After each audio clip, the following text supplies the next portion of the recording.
That's the Affordable Care Act. Right. And gets, how do I feel about it? Well, just so you know, the day before the vote came, I was at the House of Representatives, and I talked to Rand Paul, and I talked to Chris Smith, and my representative, Marcy Kaptur.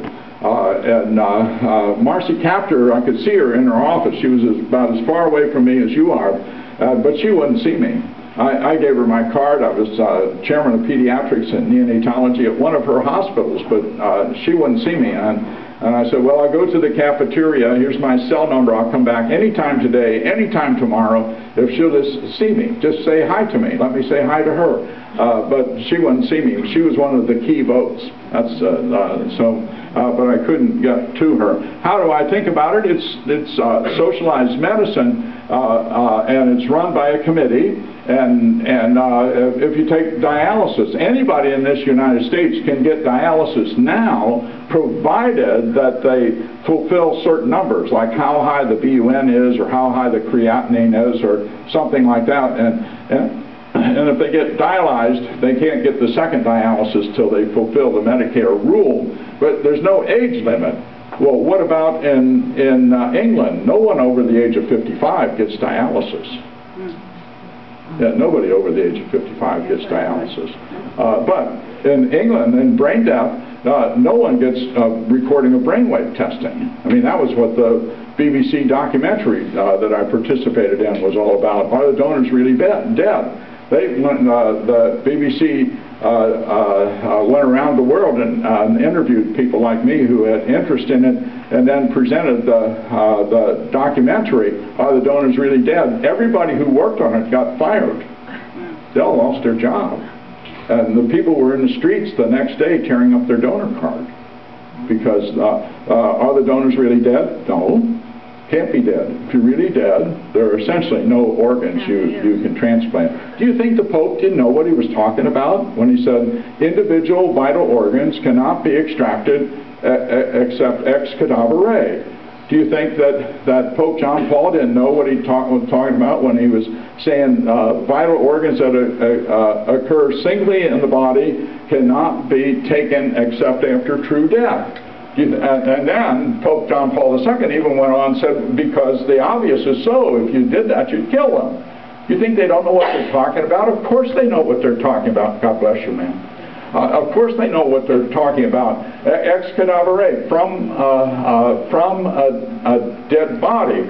And the Pope knows what a dead body is. And he knows that you can't get very many organs, if any, from a dead body. And just so you know, I am not in any way against the Catholic Church. I've never said anything against the Catholic Church. I want to get to heaven too. I've never said anything against any pope. I've never said anything against any bishop or archbishop or cardinal, at least publicly. Well, you know what I mean. I might say, I wish somebody hadn't said something or something like that over coffee or Coke, but I'm not going to say it publicly. And I tell you that just so you know. I mean, I get people accuse me of lots of things. They've accused me and Bishop Bruskowitz and Bishop Vasha and we've been accused of being outside the church. They've called us heretics. And why? Why? Because this is what I teach. This is what I teach. Have any of them who accuse me ever heard what I teach? No. They read things, I write things and that kind of thing, but they've never heard me talk. And it isn't my fault that they haven't heard me talk. I have another slide there that shows about long-term survivors. Alan Schumann has collected 175 long-term survivors of brain death. What do you have to be a long-term survivor of brain death? You have to be not an organ donor, and then you can survive. What's the longest survivor? It's a patient by the name of TK. TK was a patient that I saw in consultation, so I know him very well, but he lived 20 years after the declaration of brain death. Why did he live 20 years? Because his mother said no to the apnea test. His mother took care of him at home. When he was first diagnosed, he was about 5 years old. He was a little kid. The last time I saw him myself was when he was about 15, and he was a big kid at 15. He grew.